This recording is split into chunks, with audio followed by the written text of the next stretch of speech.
স্বর্ণ দিয়ে বাঁধায়, তাতে বানরের কি আসে যায়? হ্যাঁ হ্যাঁ, কি এর মধ্যে স্বর্ণ দিকে পায়খানা করবো না, প্রস্রাব করবো না, ময়লা করবো না নাকি? স্বর্ণদা বানাইলি কি? কথাটা বুঝো। কেন বললাম? মসজিদ বানাইছে 350 কোটি টাকা দিয়ে, মডেল মসজিদ। কথা বুঝছো? তো যখন হবিগঞ্জে বন্যা হয় 560টা মসজিদ তৈরি করার জন্য সৌদি আরব টাকা দিয়ে গেছিল দেশে, কিন্তু হবিগঞ্জে বন্যার মধ্যে 10 টাকা দেয় নাই। আর মানুষ মেরে মসজিদ বানাইতে রাজি। কথাটা বলুন। ওই তো অত্যাধুনিক মসজিদের ভিতরে যে মানুষটি গেছে, এই মানুষটির বডিটা যদি কাছের থাকতো আর মনটা যদি আগুনের মতো আলো দিত, শরীরটা যদি কাছের মতো থাকতো, তাইলে মসজিদে যতটুকু লোক গেছে দেখা গেল একটাও মসজিদে নাই। হ্যাঁ, কেউ গেছে কক্সবাজার, কেউ গেছে সুন্দরবন, কেউ গেছে চিড়িয়াখানা, কেউ গেছে ব্যবসার ক্ষেত্রে গেছে না? মুখে বলতেছে আলহামদুলিল্লাহ রাব্বিল আলামিন আর রহমানুর রহিম মালিক ইয়াউমিদ্দিন বলতেছে, কিন্তু সূরা কখনো পরে চিড়িয়াখান থেকে, কখনো পরে কক্সবাজার থেকে, কখনো পরে পতেঙ্গা থেকে, কখনো পরে এই যে চিড়িয়াখানার থেকে, সুন্দরবন থেকে পড়তেছে, তাতে মুখে শব্দটা আসতো বাধা নাই। এখন দেখা যাইতেছে এই মানুষগুলোর ভিতরে 10টা 5টা 15টা করে লেজ লড়তেছে। অর্থাৎ বোঝা গেছে নর পশু, মানবরূপী পশু মসজিদে দৌড়াইতে চাইতেছে, যাইতেছে। যে সাবজেক্টটা স্থির করলে, নিশ্চিত না করলে, আয়ত্ত না করায়ত্ত না করলে তার নামাজই হবে না, ওইটা কিন্তু মসজিদই নেই। মসজিদ সুন্দর, মানুষগুলা বাধ্য না। এই চিড়িয়াখানার বানরের খাঁচার মতো। রাসূলের একটা কথা মনে পড়ে, হাদিসে আর ভাই সুনানে বাইহাকি তো আছে, মাওলা আলীর থেকে বর্ণিত হাদিস। রাসূল পাক সাল্লাল্লাহু আলাইহি ওয়াসাল্লাম বলছেন, এমন একটা সময় আসবে যখন ইসলাম বলতে শুধু নামই থাকবে, কোরআনের শুধু অক্ষর থাকবে, জ্ঞান থাকবে না। আর মসজিদ সময় পাকা হবে, মানুষের ঈমান কাঁচা হবে। আর আসমানের নিচে জমিনের উপর সবচেয়ে নিকৃষ্ট চরিত্রের উদ্যোগ হবে মাদ্রাসার পণ্ডিত আলেমগণ। মসজিদ পাকা হবে, ঈমান কাঁচা হবে। আমরা কোন জায়গায় আছি? মসজিদ সাজাইছি, কিন্তু আমার মনটাকে সাজাই নাই। মসজিদ সুন্দর করছি, কিন্তু আমার মনটাকে সুন্দর করি নাই। বোঝা যায় না? যেটা নামাজ পড়বে, রোজা করবো, হজ জাকাত করে আবাদত বন্দেগী করবো, ওটা কিন্তু সাজাই নাই। ওটা ভূত পেত্নির মতো বাস করতেছে। অন্তরে ভূতের রুগী আর বাইরে তো মুসল্লি। এই না? মসজিদ সুন্দর করে কি করবো? আমি তো সুন্দর না, মসজিদের জন্য তো আমি না, আমার জন্য মসজিদ। কথা বলছো না? এই জাহেরি ইট পাথরের মসজিদ, এটা রূপক, প্রতীক। আসল মসজিদকে চিনানোর জন্য সেই মসজিদের অবতারণা করা হয়েছে। কথা বলছো না? তো এই যে বিষয়গুলো আমাদের সমাজে, মসজিদ এমন একটা অবস্থায় তৈরি করে, দেখতে সুন্দর, টাইলস করে, হ্যাঁ, অত্যাধুনিক এসি লাগা, অনেক কিছু এটার মধ্যে করে দেয়। কিন্তু যে মসজিদগুলির মধ্যে যে মানুষটি যাইতেছে, সেই মানুষটি কিন্তু ওই সমাজটা দিয়া দেওয়া, মারামারি, কাটাকাটি, মামলা মোকদ্দমা ধারসে চলছে। হ্যাঁ, কিছুদিন আগে মানে হিন্দু ভাড়া থেকে দুর্গা পূজার সময় আর আসছে, তো জিজ্ঞাসা করলাম আপনারা কয়টা মঞ্চ করছেন? দুইটা কেন? অল্প কয়েকজন হিন্দু এই জায়গায় বাস করেন, পূজা দুইটা কেন? দুর্গা পূজা আছে, দুর্গা অসুর মারতেছে, অসুর দুর্গা মেরে লাইছে, তা আপনারা এর দলাদলি কেন, মারামারি কাটাকাটি কেন? অসুরের তো বেজালটা লাগায়, মনের মধ্যে ওষুধটাই বেজাল লাগায়, খান্নাসটাই বেজাল লাগায়। তো দুর্গা যখন উডি মেরে ফেলেছে, আপনাকে মধ্যে দলাদলি ভাগাভাগি কেন? ও বুঝছি, মাটির দুর্গায় মাটির মূর্তি মারছে, এটা লড়ো না, সরো না, গুতো দেয় না, কিচ্ছু কয় না। আর আপনার মধ্যে যে, আপনাদের মধ্যে যে ওষুধটা রয়েছে, এটা গুতে আপনাদের ভাগাভাগি করে লাইতেছে। ওই অসুর লিয়ে পূজা করলেন, কিন্তু মনের পশুকে ভুলে গেলেন। কথা বলছো? তা আমাদের মসজিদ সুন্দর করে, কিন্তু মানুষটা সুন্দর হয় না। বোঝা গেছে মসজিদে বানর গরু ছাগল ছাড়া কিছু যায় না। সুরতে মানুষ, কিন্তু সিরাতে গরু ছাগল শুকর বানর। আর যেটা আল্লাহর মসজিদ, ওইটারই লাদাইয়া সানাইয়া সেইরিয়া মহাকালী বানাইলেছে। সে আল্লাহর মসজিদ হলো মানুষ। কথা বলছো? এটার ভিতরে মূর্তি ভরা, এটা কাবা, এটার ভিতরে মূর্তি ভরা। কাবা মসজিদ, এই মসজিদ যদি সুন্দর করত, ইনসানি আত্মার দেহকে বলা হয় মসজিদ। ইনসান রুহে ইনসানের অধিকারী মানুষটার এই দেহটাকে বলা হয় মসজিদ, দিলটাকে বলা হয় কাবা। আল কালবু বাইতুল্লাহ। কথা বলছো? তো আমরা যখন সাজের দিকে দৃষ্টি দিছি, তখন অবশ্যই কাজের দিকে দৃষ্টি নাই। যখন আমরা কাজের দিকে দৃষ্টি দেবো, তো সাজের দিকে দৃষ্টি থাকবে না। কথা বুঝো না? হ্যাঁ, আমি যদি আমার শরীরের যত্ন নিয়ে সর্বক্ষণ ব্যস্ত থাকি, তো অন্তর্জগৎটা কিন্তু হারানি যাবে, মারা যাবে। বোঝা যায় না? আর আমি যখন অন্তর্জগৎ নিয়েই থাকি, তখন বাহিরটা আমার প্রাধান্য পাবে না। কথা বুঝছো? কাজে মসজিদ কই আর ওরা নামাজ পড়ে কই? ঠিক আছে, মেজাজি মসজিদ ইট পাথরের তৈরি, হাকিকি মসজিদ তাহলে একটা শুদ্ধ মানুষ। বোঝা যায় না? একটা শুদ্ধ মানুষ হলো হাকিকি মসজিদ। ওই মসজিদ রুহ ইনসানের মানুষের মধ্যে যখন নফসে মুতমাইন্না যখন অর্জন হয়, যখন রুহুল কুদ্দুস বা রুহুল আজম তাকে শক্তিশালী করে, তখন ওই মানুষটি কাবা কাবলা হয়ে যায়। আরেকটা জিনিস বুঝতে হবে, আখিরাতের পথ দেখা কি নফল, সুন্নত, ফরজ? কোনটা ফরজ? তাহলে মুরিদ হওয়া ফরজ। মুরিদ হওয়া যদি ফরজ হয়ে থাকে, তাহলে আমি তো আমার বাবার সন্তান, তাই না? এটা কেমন সন্তান? আর আমি আমার গুরুরও সন্তান, ওটা কেমন সন্তান? বোঝা যায় না? আমার বাবার সন্তান আমি, 15.5 নাই আমার বিষয় সম্পত্তির উপর দৃষ্টি, দুনিয়া। আর আমি যখন আমার গুরুর সন্তান, তখন কিন্তু শুধু আখিরাতটাই থাকে। কথা বলছি? কে কার সন্তান?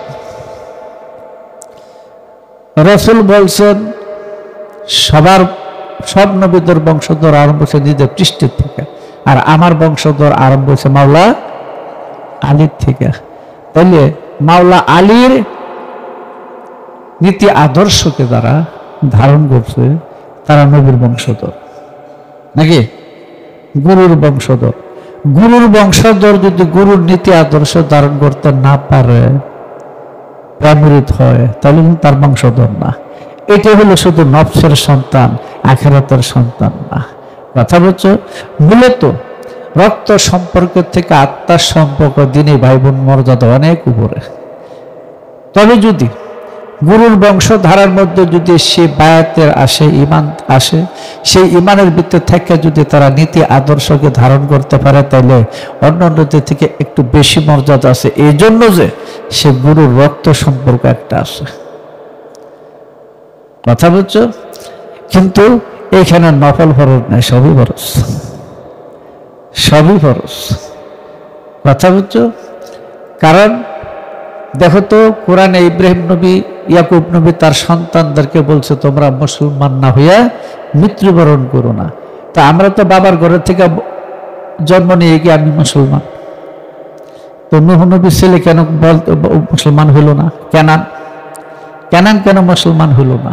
আর ওই নবীরা কেন তাদের পুত্রদেরকে বলে, তোমরা মুসলমান না হইয়া বলো না? কাজে মুসলমানের ঘরে জন্ম নিয়ে মুসলমান হইতে হবে, এটা কি সোজা কথা? তো নূহ নবী তো মুসলমানই ছিল, তার ছেলে কেনান কেন কাফির হইল? সেও তো পিতৃ দাবি ধারে মুসলমান বলতে স্বীকার করতে পারত, কিন্তু সে নূহ নবীকে অস্বীকার করার, নূহ নবীর ধর্ম দিনকে অস্বীকার করার কারণে আল্লাহ তাকে নূহ নবীর সন্তান বলে স্বীকার করলেন না, বরং সে কাফের। তাহলে বোঝা যায় বাবা যদি একজন কামেল মুর্শিদ হন বা মুর্শিদ হন, গুরু হন, তার সন্তান যদি সেই দিনের নীতি আদর্শের ভিতরে না থাকে তাহলে তাকে মুসলমান বলা যাবে না। সূরা হুদের 45 নম্বর আয়াত। কথাটা বুঝো। কাজে এখানে গুরুর সন্তান কিন্তু হলো তারা যারা গুরুর নীতি আদর্শকে ধারণ করে নিয়ে গেছে। কথা বুঝছো? এই সমাজটা চিরদিনে থাকবে, এই সমাজটা চিরদিন থাকবে, কিন্তু রক্ত সম্পর্ক চিরদিন নাও থাকতে পারে।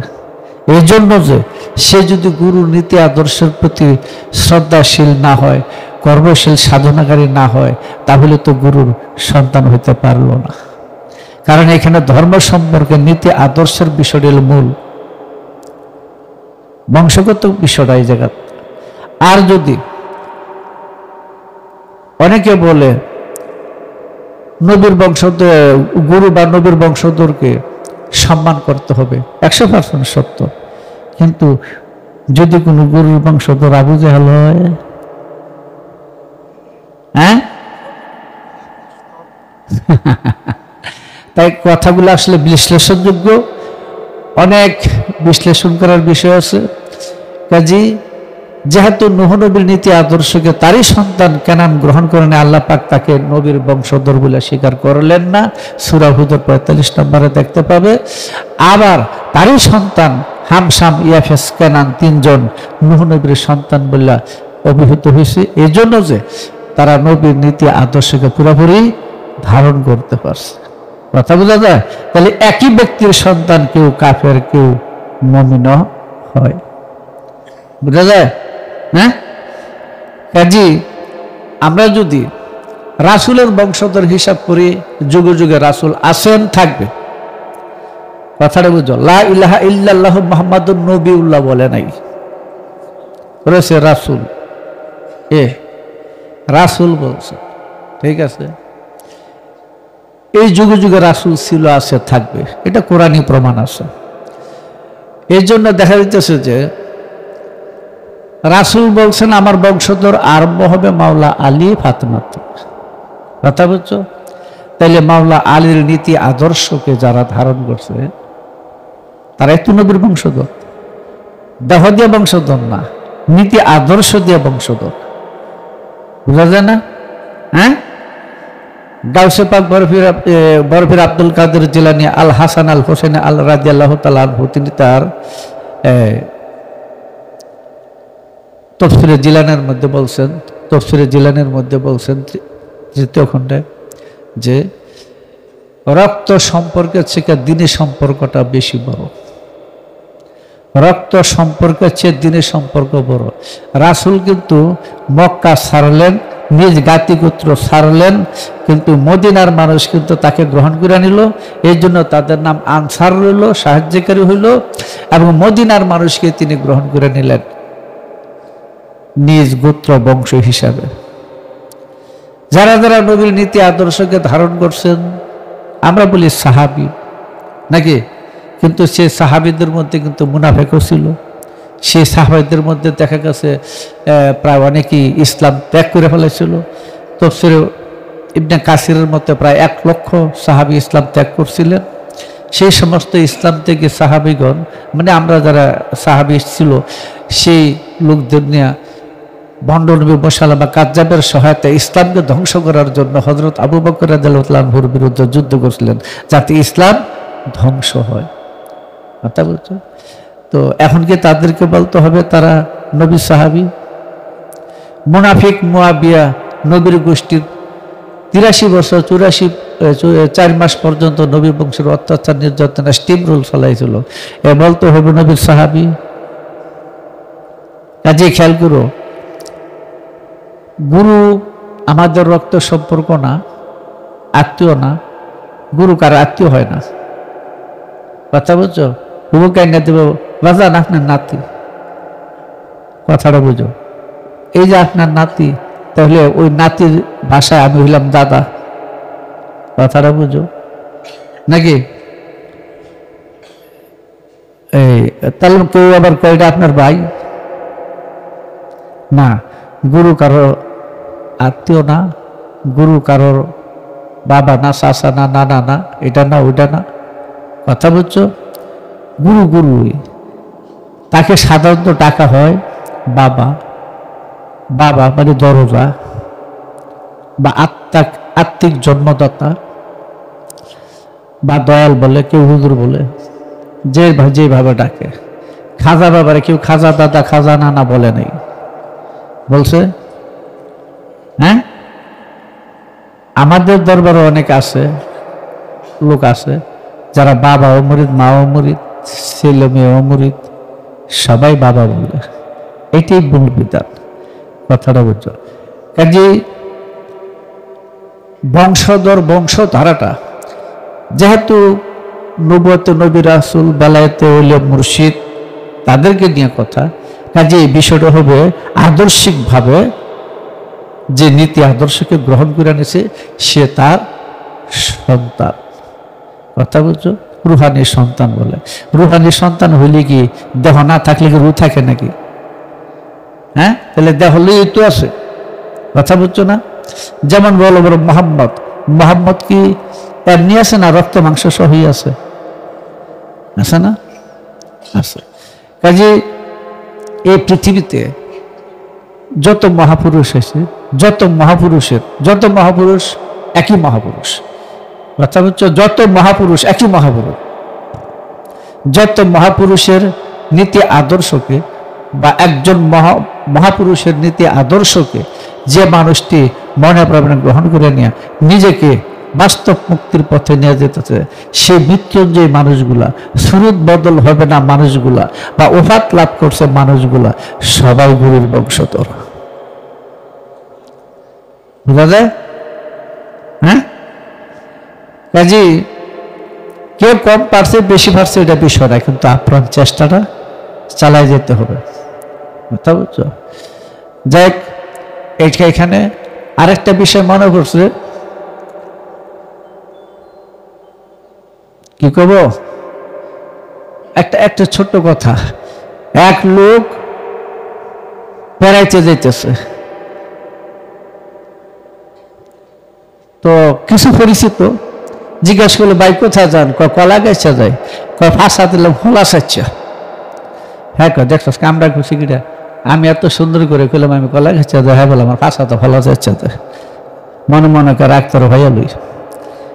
একদিন সাইডে ওই লোক বড় মটকিলিয়া হাটে যায়, কয় ভাই কই যান? হাটে যাক, মাথাত কি মটকা, ফাঁসা দিলাম আটকলা বাস, মিললো না, না মিললো, খুয়াইতে কষ্ট আছে। কথাটা কেন বললাম? দেখো, আমি মাঝে মাঝে এখন বেশিরভাগ ওই ইসরায়েল ইরাকের যুদ্ধ ধরিয়ে খবরগুলা শুনি, তো দেখলাম এক ফিরের গাড়া জ্বালাইছে, এরকম এক পিসাব কইতেছে পাক পাঞ্জাতন 6 জন, পাক পাঞ্জাতন 6 জন। কে? দেখো, হযরতে সালমান ফারসি রাদিয়াল্লাহু তাআলা আনহু, তিনি 7 জায়গায় বিক্রি হইয়া বহু বছর পর তিনি রাসূলের কাছে আসছিলেন। অত্যাধিক নবী প্রেমিক, আহলে বায়তের প্রেমিক ছিলেন। তো ঘটনাটা অনেকে জানো, রাসূল পাক সাল্লাল্লাহু আলাইহি ওয়াসাল্লাম একদিন মাওলা আলী সালমান ফারসি রাস্তা দিয়ে হাঁটতেছেন, সামনে রাসূলুল্লাহ, পিছনে সালমান ফারসি, বয়স প্রায় 150 বছরের দিকে তিনি মুরিদ হয়েছিলেন, পিছনে মাওলা আলী, বয়সের ব্যবধান প্রায়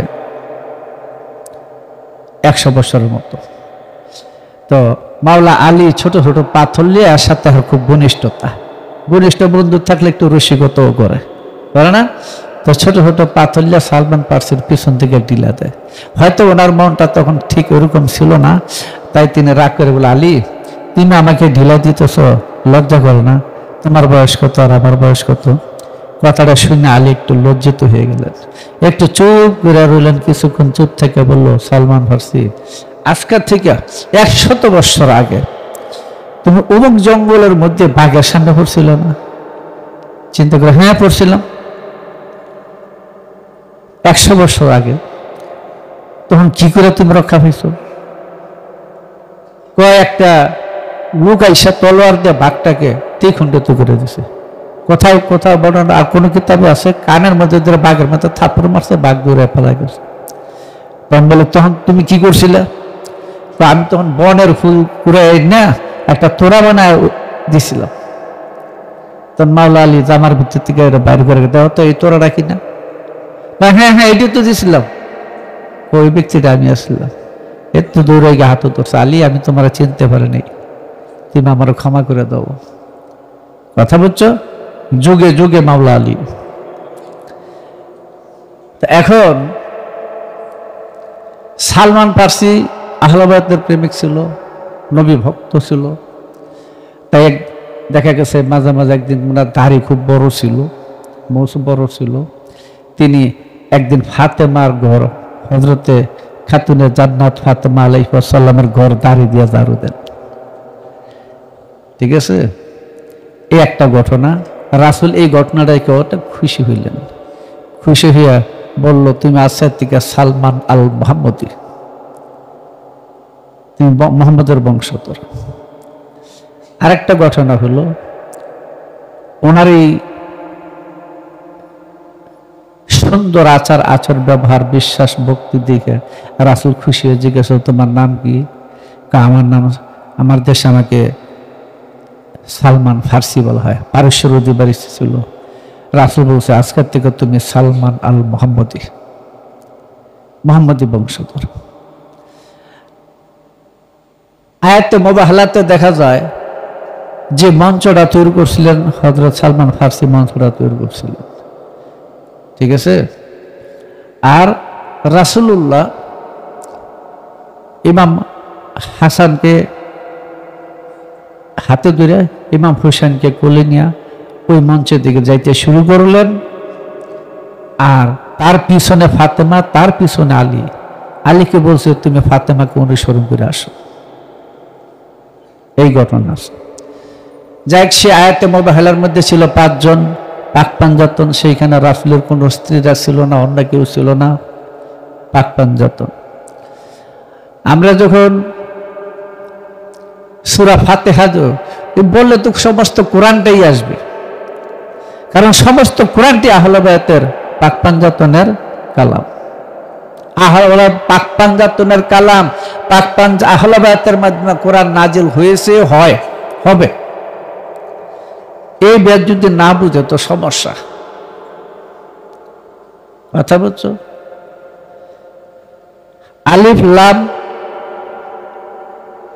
আলিফ লাম হা মিম দাল, কয়টা অক্ষর? 5টা অক্ষর। এই 5টা অক্ষর তো কোনো জ্ঞান না, অক্ষর দ্বারা কি বুঝাইছে ওটা জ্ঞান। এই সূরা ফাতিহাকে বিশ্লেষণ করলে এখানে পাক পাঞ্জাতন, পাক পাঞ্জাতন সপ্ত শক্তি মিল্লা সূরা ইয়াসিন হয়েছে।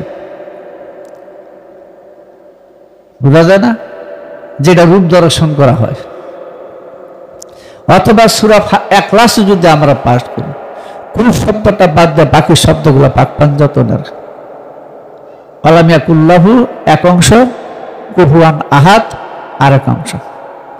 এই 2টা অংশ হাসান হুসাইন।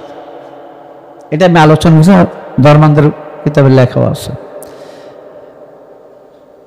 তারপরে এই যে একটা আয়াত পড়লো, রাসূল হযরত উম্মে সালমার ঘরে গেলেন। তখন একটা কালো ইয়ামনি চাদর, উটের নকশা করা ছিল, তো এটা গায়ে দিলেন।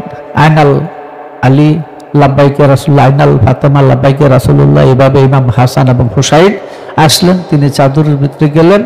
আল্লাহ পাক ওই সময় আয়াতটা নাযিল কুল্লা আসআলুকুম আলাইহি আজরা বিল্লাল মাওয়াদ্দাতা ফিল কুরবা। সূরা শুআরা 23 নম্বর আয়াত। হ্যাঁ 23 নম্বর, হ্যাঁ এটি 23 নম্বর আয়াত। যাক, আব্দুল ইবনে আব্বাস রাসূল পাক সাল্লাল্লাহু আলাইহি ওয়াসাল্লামকে প্রশ্ন করলেন, ইয়া রাসূলুল্লাহ, আপনার আহলে বায়াত কারা, যাদের প্রতি মহব্বত রাখা আমাদের প্রতি ফরজ হয়ে গেল? বলল আলী, ফাতেমা, হাসান ও হোসেন, এই চারজন আমার আহলে বায়াত। এখানে কিন্তু সালমান ফারসি নাই, আছে সূরা ইখলাস ফাতিহা, সালমান ফারসি নাই, কথাটা বুঝো। তো এরপর একটা আয়াত দিলেন যাকে বলে আয়াতে তাতহির। হ্যাঁ, ইন্নামা ইউরিদুল্লাহু লিইউসিবা আনকুমুর রিজসা আহলাল বায়াতি ওয়া ইয়াতাতহিরুকুম তাতহিরা ওয়া ইয়াতাতহিরুকুম তাতহির। হ্যাঁ, এই যে আয়াতটা নাজিল করলেন, যে আয়াত দিয়ে প্রমাণ হয় পাক পাঞ্জাতন পবিত্র পাক। কথা বুঝছো? যাক, এখন আমরা সৃষ্টির আদিতে দেখি আল্লাহ পাক অনাদি অনন্ত অসীম, তিনি অব্যয় অসীম, তিনি আলা কুল্লি শাইইন মুহিত শাহিদ কাদির, তিনি বিশেষ্য বিশেষণ সর্বম অব্যয় পঞ্চপদে পঞ্চক্রিয়ায় সৃষ্টির লীলা চালাইছেন।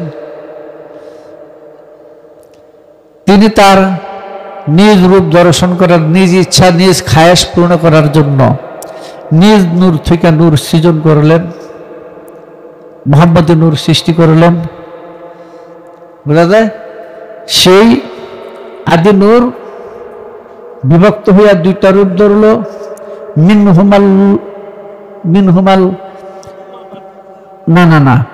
মিনহুমাল্লার জোশে, বোঝা যায়, মুলোয়ার মারজান, সেটা পরে বলবো।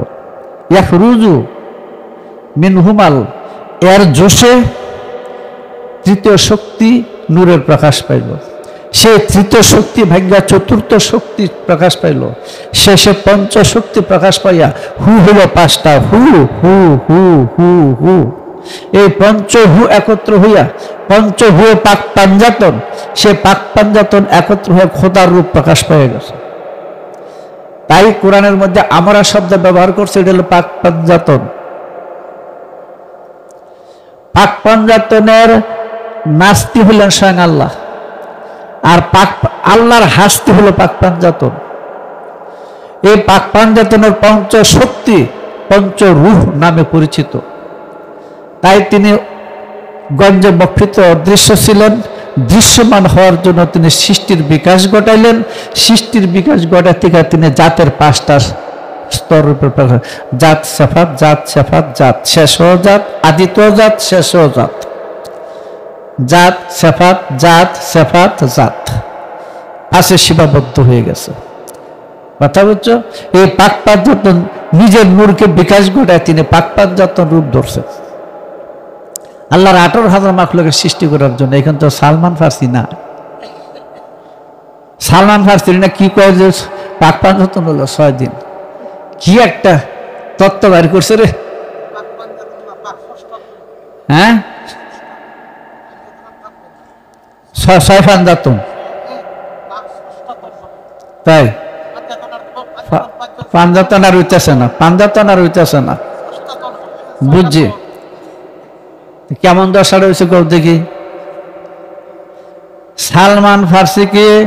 তবু আমরা আরেকদিকে আরেকটা ব্যাখ্যা করি, সেটা হলো আহলাল বাইতি, আহলাল বাইতি, আহল আল বাইতি, নির্দিষ্ট ঘরের অধিবাসী। আমরা যদি ভাগ করি তাহলে দুইটা ভাগ, একটা আহলা বায়াত, এটা নবী স্ত্রীগণ বা যারা আছে, আর একটা আহলাল বায়াত, এটা হলো পাক পাঞ্জাতন।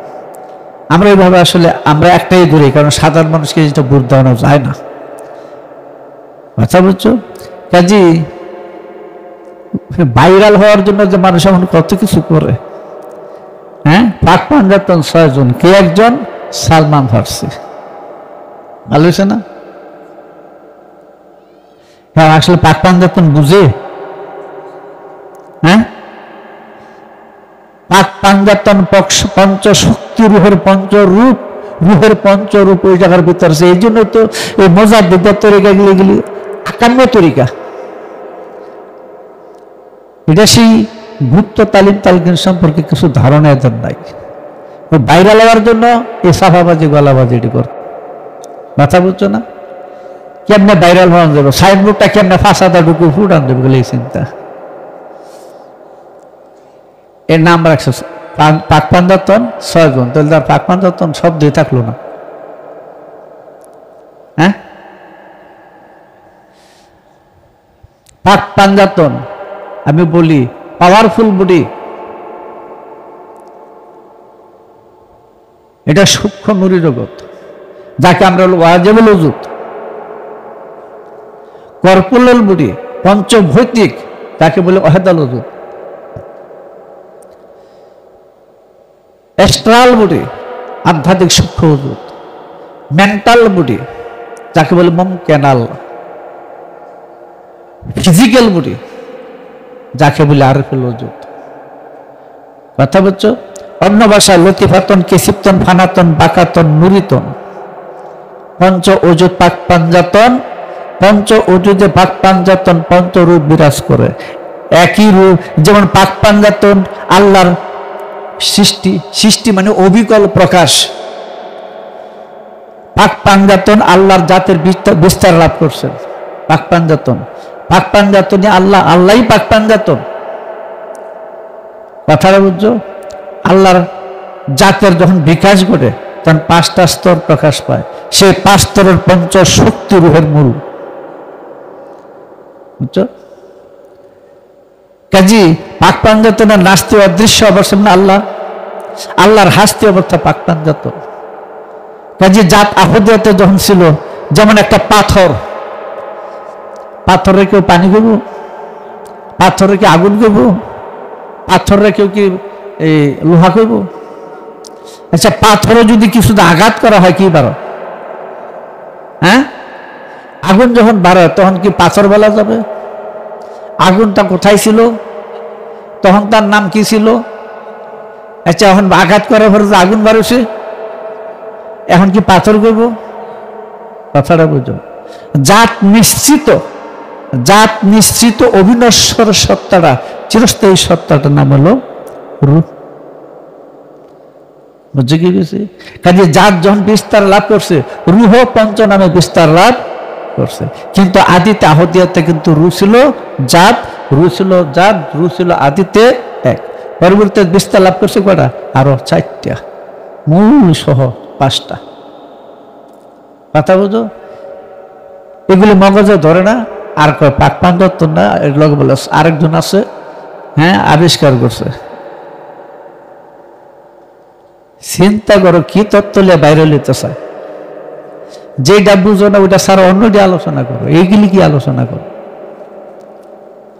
সৃষ্টির মূল তো পাক পাঞ্জাতন, বুঝে না। যে বলতেছে হ্যাঁ অস্তিত্বের মূল পাক পাঞ্জাতন, খফির ঘর মোহাম্মদ, এটা যারা আমাদের তালিমের জগতে আছে এরা বুঝবে।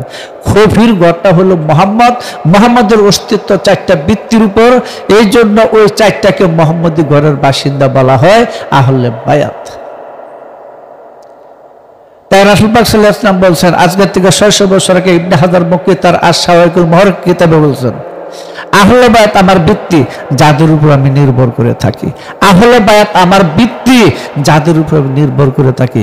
মুহাম্মদী শহরটা, মুহাম্মদী নগরটা ওই আহলে বায়াতের বৃত্তির উপর প্রতিষ্ঠিত। তারা ওই সেই মুহাম্মদী নগরের ভিতরের মূল যে রহস্যটা, সেটা মাওলা আলী। মাওলা আলী না হলে মুহাম্মদও হয় না। সমস্ত সাহাবী একদিক, মাওলা আলী একদিক। কারণ রাসূল পাক সাল্লাল্লাহু আলাইহি ওয়াসাল্লাম একদিন বলতেছে, হে আমার, তুমি যদি আলীকে কখনো কোনো পথে চলতে দেখো, অন্য সাহাবীদেরকে অন্য পথে চলতে দেখো, তাহলে তুমি আলীকে অনুসরণ করবে।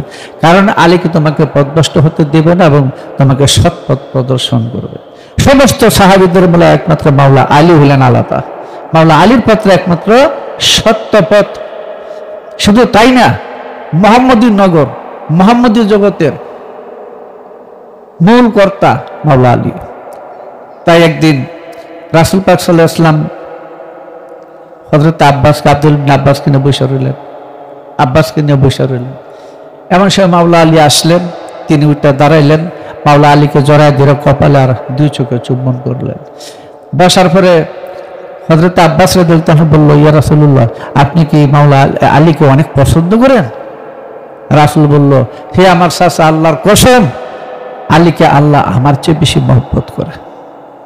ইবনে হাজার মক্কি আর শাওয়াইকুল মুহরিক কিতাবে 2য় খণ্ডের 36 পৃষ্ঠার মধ্যে হাদিসটি আছে।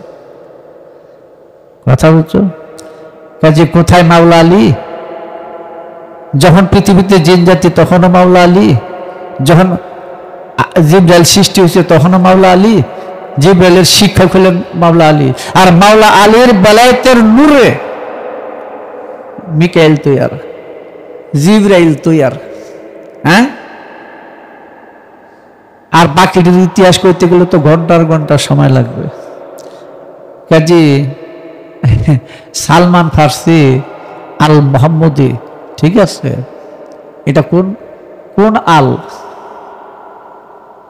কথাটা বলছো? এটা পাক পাঞ্জাতনের আল না, এটা আহলে বায়তের আল না। তিনি তাদেরকে তার ঘরের অধিবাসী বলে স্বীকার করে নেন। এটা হলো মেজাজি জগতে। কথা বুঝো না? হাকিকি জগৎ আর মেজাজি জগৎ, সব জগতের মধ্যেই আহলে বায়াত আলাদা। আহলে বায়াত সম্পূর্ণ এটার থেকে আলাদা। কথা বুঝছো? কারণ যখন চাদর বৃত্তি যাইতেছিল, সবার চাদর বৃত্তি নিল, আয়াত নাজিল হইল, কুল্লা আসআলুকুম আলাইহি আজরান ইল্লাল মাওদাতা ফিল কুরবা। যখন চাদরে যায় তখন কিন্তু হযরত উম্মে সালমা বলছিল, ইয়া রাসূলুল্লাহ, আমিও কি আসতে পারি? কয়, না না, তুমি আসতে পারো না, তুমি সত্যের উপরে আসো। এখন 4 জনকে নিলেন আর বললেন, এরা আমার আহলে বায়াত। না, এটা সৃষ্টির মধ্যে আলাদা। পাক পাঞ্জাতন যে বুঝনের কোনো তত্ত্বই বুঝে না। পাক পাঞ্জাতনের রূপ একটা হলো নবুয়তি, আরেকটা হলো আসমানি, আরেকটা হলো বেলায়েতি। 3 পাঁচা 15টা স্তর আহলে বায়াতের, অনন্ত সৃষ্টির রহস্য আহলে বায়াত। এটার মধ্যে 5 ছাড়া আর কারো স্থান নাই। কথা বলছো? এটা তো নূরি জগৎ। নূরের জগৎ থেকে আর নবুয়ত জগতে আসছে, বেলায়েত থেকে নবুয়ত জগতে আসছে। বেলায়েতে না, নবুয়তে না আসলে চিনা জানা যায় না। বেলায়েত গোপন, নবুয়ত প্রকাশ। বেলায়েত খোদাই শক্তি, নবুয়ত যেখানে শক্তির প্রকাশ ঘটে। কথা বস্তু ছাড়া শক্তি থাকে না। সেজন্য খুব একটা মজার ঘটনা দেখলাম, পাক পাঞ্জাতন 6 জন। তাহলে কথাটা তো ব্যবহার হচ্ছে পাক পাঞ্জাতন, তো 6 জনকে লাভ কি? আরবিতে 6 কি কয়? হ্যাঁ হ্যাঁ, বুঝলাম। তাহলে সিয়াতন বলতে হইব নাকি? দেখি, যারা সৃষ্টির মূল, যারা নূর স্বয়ং, মোহাম্মদ, আলী, ফাতেমা, হাসান ও হুসাইন, এক নূরের প্রকাশ ঘটছে। কারোর থেকে কারো মর্যাদা 1 ইঞ্চি, 1 সুতা পরিমাণ কম বেশি নাই। কারোর থেকে কারো মর্যাদা সুতা পরিমাণ কম বেশি নাই, সমান সমান নূরের প্রকাশ। কথা বলছো? ওই মৌলবীর মতো নবী কি নূরের তৈরি না নবী মাটির তৈরি? আরাম দাদা, তুমি তো মাটি বুঝো না। মাটি খাস জাত নূর, মাটি খাস জাত নূর, যে মাটিতে জিবরাইল আসা যাওয়া করে। বুঝো না? সিনসা খালে বিলের মাটি। নূর কি দেখার জিনিস কিনা? নূর দৃশ্যমান হয়ে আসছে। যখন পঞ্চনূরের বিকাশ করছে, পঞ্চনূর একত্র হইয়া পাঞ্জেগানা তৈরি করছেন, সেই পাঞ্জেগানার একত্র হইয়া খোদার সুরত প্রকাশ করছে। পাঞ্জেগানাটা বুঝতে হইব। জাহিরি নাম আসতেই খালি শুধু পাঞ্জেগানা না, মেজাজি নামাজটাই খালি পাঞ্জেগানা না, পাঞ্জেগানা খোদার 5 নূর প্রকাশ করছে, সেই 5 নূর প্রকাশ করেই খোদার ওয়াসুহুল্লাহ তৈরি করছে, সৃষ্টি হয়েছে। তাই আল্লাহ যখন নিজেকে নিজের ইচ্ছা পূরণ করলো, কখন আল্লাহর অদৃশ্য নূর যখন দৃশ্য হলো, মোহাম্মদী সুরতের প্রকাশ পাইল, মোহাম্মদের আরেকটা হলো মানুষ, এই মোহাম্মদী সুরত যখন প্রকাশ পাইল, আল্লাহ যখন মোহাম্মদের মধ্যে নিদ্রূপ দর্শন করলেন, একাত্মতা দেখতে পাইলেন, ফেরেশতা সহ মোহাম্মদের সাথে এক হয়ে গেলেন, সালাত করলেন, সাল্লু করলেন, দুরূদ করলেন, তখন তিনি বললেন ওয়ালাকুর রাসূলুল্লাহি ওয়া খাতামান নাবিয়্যিন। কোরআনের পাতায় পাতায় পাক পাঞ্জাতন আহলে বায়াতের কথা, অক্ষর কোনো জ্ঞান না, অক্ষর দ্বারা কি নির্দেশ করছে সেটা হলো জ্ঞান। কথা বলছো না? আলিফ বা তাসা কোনো জ্ঞান না, এটি দিয়ে অক্ষর বানায়, শব্দ বানায়া, এটা কোনো জ্ঞান না। এই অক্ষরগুলোর দ্বারা কি বুঝাইছে ওটা জানার নাম জ্ঞান। কথা এগুলো রূপক, প্রতীক, মুতাশাবিহ, তাশাবাহা। তাশাবাহ অজ্ঞানীদের জন্য, জ্ঞানীদের জন্য হল মুহকামাত। কথা বলছে কাজী সালমান ফার্সিকে আহলে বায়াতে পাক পাঞ্জাতনে গণ্য করা এর চেয়ে বোকামি আর কিছু নাই। এর কারণ হলো, মনে পড়ে শায়েখ আহমদ শেরহিন্দি রাদিয়াল্লাহু তাআলা আনহু, তিনি তার মুক্তিবাদের প্রথম খণ্ডে সম্ভবত একটা কথা বলছেন যে তানাজ্জুলাতে খামসা কি জিনিস এটা আমি বুঝি নাই। তবু একটা কথা ভালো বলছে যে বিষয়টা আমি বুঝি নাই, কিন্তু এখন কি করে বুঝি নাই হইয়া যে কত কিছু বুঝায়, তখন এই সমস্যাটা। কথা বলছো কাজে জাতের বিকাশ, জাতের প্রকাশ ঘটায়, বিকাশ ঘটাইয়া আল্লাহর সৃষ্টি 18,000 মাখলুকের সমস্ত কিছুর অস্তিত্বের বলে পাক পাঞ্জাতন।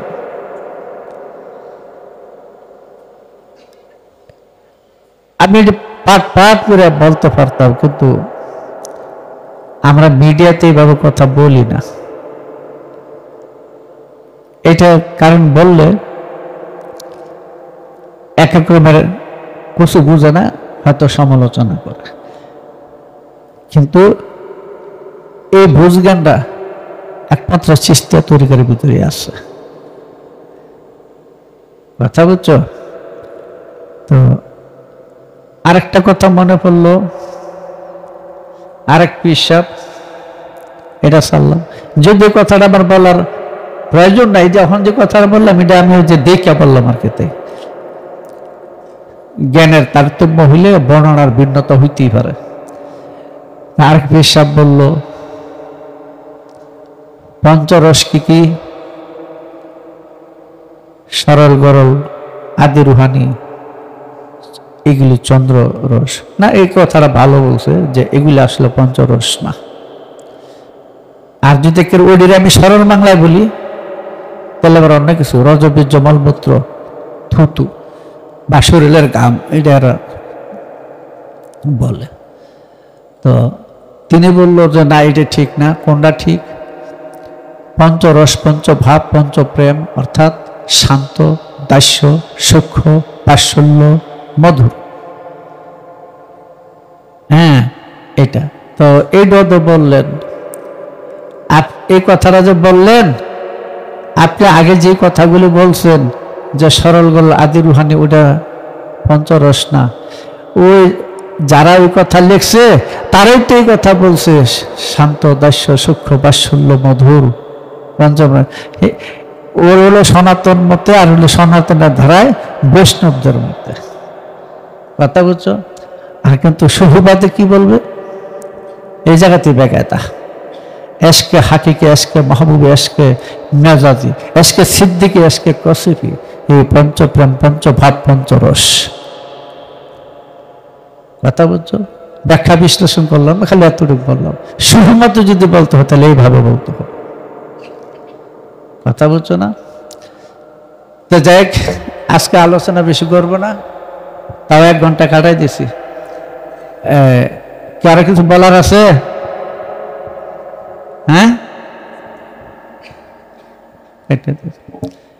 কারো কিছু বলার নেজগার, আবার পাইতে পাইতে হয়তো 2 সপ্তাহ পরে পাইবা। যাক, আসলে আমাদের আলোচনাটা তোমাদের নিয়ে, কথা বুঝো না? হ্যাঁ উঠে সার, যদি কারো কিছু প্রশ্ন থাকে আমার লিখে আগে দিস, আমি তো তোগুলো দেখি না। আর কারো আলোচনার জন্য আমি করি না, আমাদের নিজের লোকদের জন্য বলি। কারণ কি, একটা জিনিস আছে,